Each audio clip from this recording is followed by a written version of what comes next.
Hello everybody, this is Jeffrey Booth for the Stories for My Lights YouTube channel. And tonight I am here while going on a hike. I thought I would tell a story and get an awesome hike in at the same time. Now because I'm on a hike, there might be some edits this time, but rest assured this is still an improvised story. Now, since tonight I am out and don't have my book with me, I'm just going to tell a story that pops into my head, and you will get a peek into my madness. So this story begins in a time long, long ago. We aren't talking just years ago, or even decades ago, or even centuries ago. We are talking in a time before recorded history, a time before any known human civilization. We start in the realm of the fairies.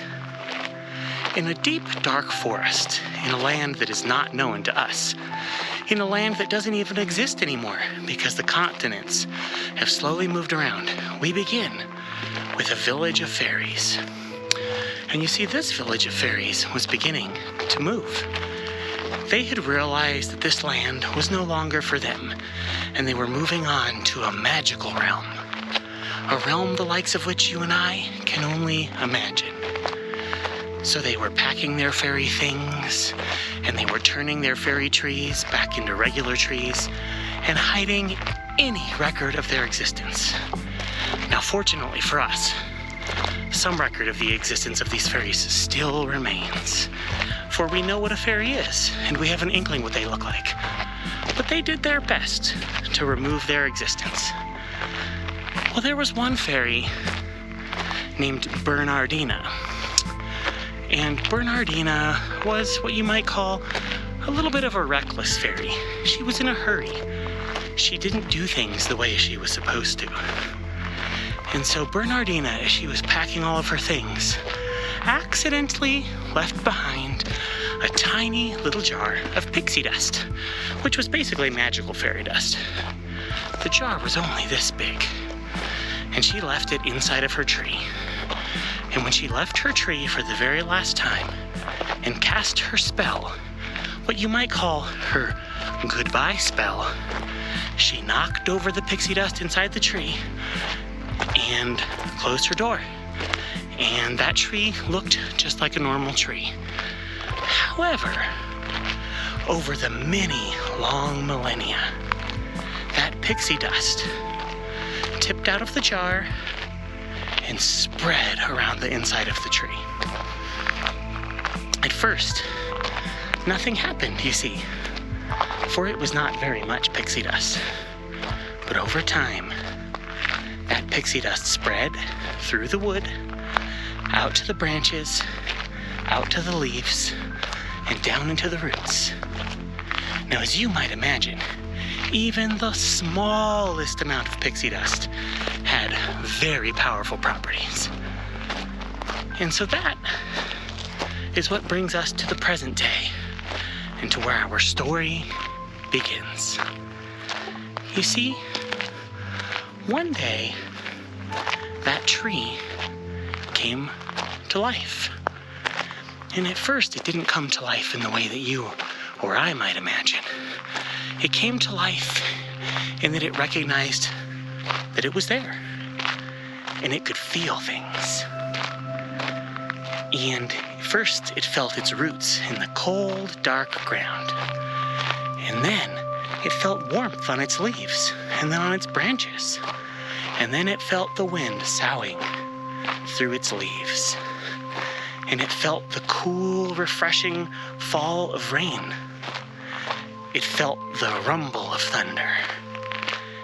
It felt the vibrations of voices of the birds and of people. And it recognized people.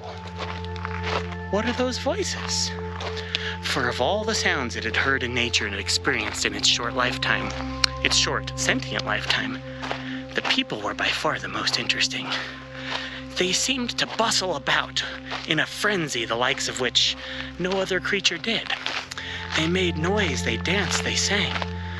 But more importantly, they made music.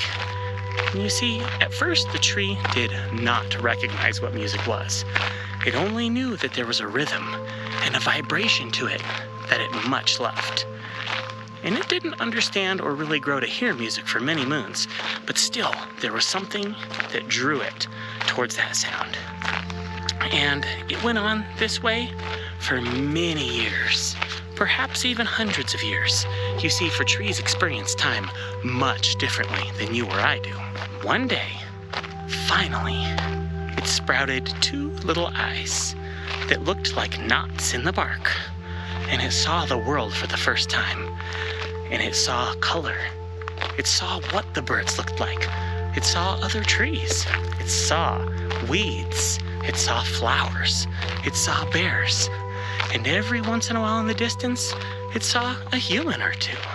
And so, over time, it willed the energy that it absorbed from the sun to go to those eyes until they got bigger and bigger, so it could see more and more, until finally it saw in the same way that you or I did.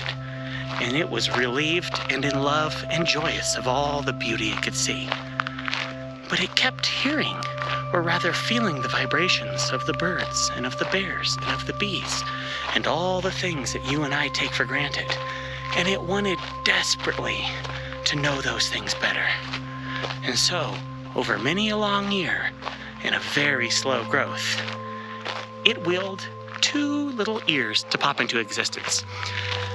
And these ears, once again, took a very long time to appear. But when they did, it heard its first inkling of the beauty of birdsong, of the actual sound of wind as it blew through its leaves, of the fierce rumble of thunder as it shook the ground around it. And it heard the first distant echoes of music. And though you might say, Jeffrey, trees don't have hearts, something about that music and about that sound lifted its heart, made its heart sing, and it knew that it must have more. So again, over many long years, for again, trees have very long lifetimes, it willed its ears to grow bigger and bigger, until again they looked like knots of bark, but shaped, surprisingly enough, like the human ear. And it took in the joy of the music. At first, it heard mostly drums, and then it heard lutes, and then violins and cellos were added to that, and all of the great music that came from the nearby village. But it was very far away, and it could only hear the music faintly, and sometimes, depending on which way the wind blew, it might not hear the music at all. So, it did something that no tree has ever done before. First, it sent its roots out to other trees, to tap on them, to try to send signals through them to see if any of the other trees could hear it, or understand it. None of the other trees were like this one. So then it did something very surprising. It took the roots on the front of it that pointed towards the village, and it dug in tight, and it used the roots on the back of it. It loosened those roots up and used them to push. And slowly, once again, over a time that you and I could not truly understand, it pulled itself forward and pushed itself forward. Pull, push, with its roots, until it inched ever closer to the village. And as it got closer, it could hear the music better and clearer, and it could understand the beauty. It could hear the vibration, the wilting sadness of the violin. It could hear the haunting beauty of a lute. It could hear the singing of a saxophone, the hammering of a drum, and the beautiful lilt and fall of a human voice. And it was in love. So again, over many, many years, it eased its way forward toward the village. And the closer it got, the more music it heard. And the more music it heard, the more it fell in love. And the more, surprisingly, human it grew. Until finally, after many decades, the tree approached the edge of the village, and it gazed upon the village in delight. There were houses made of wood and brick. There was a church of white stone with beautiful stained glass.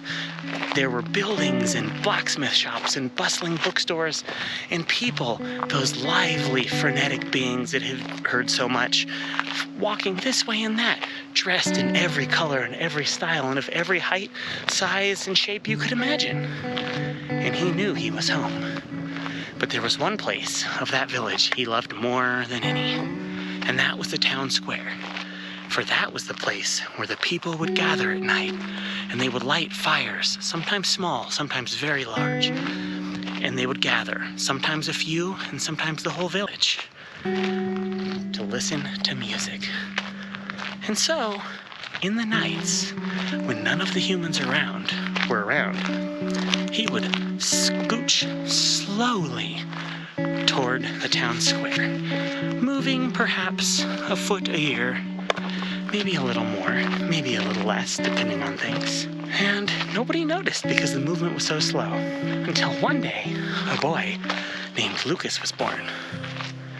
And you see, Lucas was a rather observant lad, because when he was a boy, the tree was his favorite thing to play on. He would lay underneath it in the shade when he was a baby with his mother, while she would tell him stories. When he grew older, he would climb it and play underneath it with his friends. And because of this, he noticed the tree moving. At first, he thought it but a figment of his imagination, but then he thought to mark it with rocks and sticks. And every year, he saw that the tree moved closer and closer to the town square. Until one day, when he was 10 years old, and the village was asleep, he snuck out of his house, and he went to the tree, and he said, "Tree, I know you're alive. I can tell you're alive. I've seen you move over these years. Where are you going? What are you trying to do? I'd really love to know." And the tree heard him. And by this time, it actually understood English. And it grew happy, ecstatic even, for one of these beautiful, although short-lived creatures, knew of his existence as more than a mere tree. And he wanted so much to talk to this boy who he now knew as Lucas. He wanted so much to say how long he had watched him grow, how long he had watched their village grow, how long he had listened to the beautiful music of this special people. But he couldn't. His branches moved too slow. His roots moved too slow. And he had no way to talk and no way to speak. But he decided he would try his best. So even though he couldn't communicate on that night, over the next, weeks and months, he took all of his energy. So much that he couldn't even use his ears or his eyes to watch the village or listen to the music. And he started growing a mouth and a throat. And in that throat, vocal cords. Now, he had no idea how he knew to grow a mouth or to grow vocal cords. That was not the kind of thing a tree should know. But still he did. And when finally spring came around that year, he made his first sound. It sounded merely like a strange grunting. It wasn't much to hear, but he was ecstatic. And so for many nights to come, he practiced making sounds. He practiced mimicking birds. But more importantly, he would mimic the things he heard as the humans talked. And finally, he got to the point where he could say hello. And one night, Lucas once again came to the tree and sat underneath it, strumming on a guitar that he was now learning how to play. And he said, "Tree, I wish you would just tell me who you are." And the tree said, "Hello." And Lucas jumped up and said to him, "You heard me. You heard me. I can't believe you heard me." And the tree said, "I heard you, Lucas." And Lucas jumped backwards, actually a little bit frightened, and said, "You know my name?" And the tree said, "I've watched you since you were a baby, playing under my branches. I've heard you, first crying and then learning to speak, and singing and talking and running and frolicking. All these things." And Lucas said, "What's your name?" And the tree thought and said, "I have no name." And Lucas said, "I'm gonna call you Thistle." And the tree thought about it. And it knew he was not a thistle, for it had heard the villagers talk about what a thistle was. However, it so loved this boy Lucas that it decided Thistle would be its name. And so it allowed itself to be named Thistle. And Lucas and Thistle talked the whole night. Lucas was amazed by how much the tree knew. And Thistle was amazed by Lucas's energy and vibrance, his proclivity towards movement, how wild and energetic he was. And they became the best of friends. And every Friday, sometimes more often, Lucas would come and visit his tree friend. And over time, Lucas grew up, but he always remembered Thistle and their conversations, and they learned much for each other. And then Lucas met a girl, and eventually they got married and had a baby of their own. And that baby grew up under the tree, and the tree sang to the baby, who they named Hope. The tree sang to the baby and taught her everything it knew, as did Lucas. And so that child grew up knowing Thistle. And sadly, one day, Lucas grew very, very, very old and died. But Hope was very happy to know that she had her friend Thistle. And so she too talked to Thistle every day and every night. And she too grew up. And she too had her own children. And they all would gather under Thistle and talk to Thistle. And soon the village found out. And more people started coming to hang out under the tree. And Thistle would talk about Lucas and Hope and their children and their great-grandchildren. And before long, Thistle became the wisdom of the village. Thistle knew every person who lived from that point on because they all came to him. And he learned all the smart things they did. And he became kind of a library for the village, an advisor. When people got married, they would get married under Thistle's branches. When people needed help, they would come to Thistle for advice. When someone had wronged another, they would come to Thistle to help them resolve their issue and to figure out a punishment if a punishment was warranted, or just a resolution if it was just a disagreement. But, as all things, one day, Thistle started feeling old, and his memory started failing him, and the villagers started noticing this too. And so one day, the leader of the village, a mayor named Micah, came to Thistle and asked him what was wrong. And Thistle told Micah that he grew old, and that soon his branches would wilt, his roots would shrivel, and he would pass on. And Micah asked what he could do, if there was any way he could help.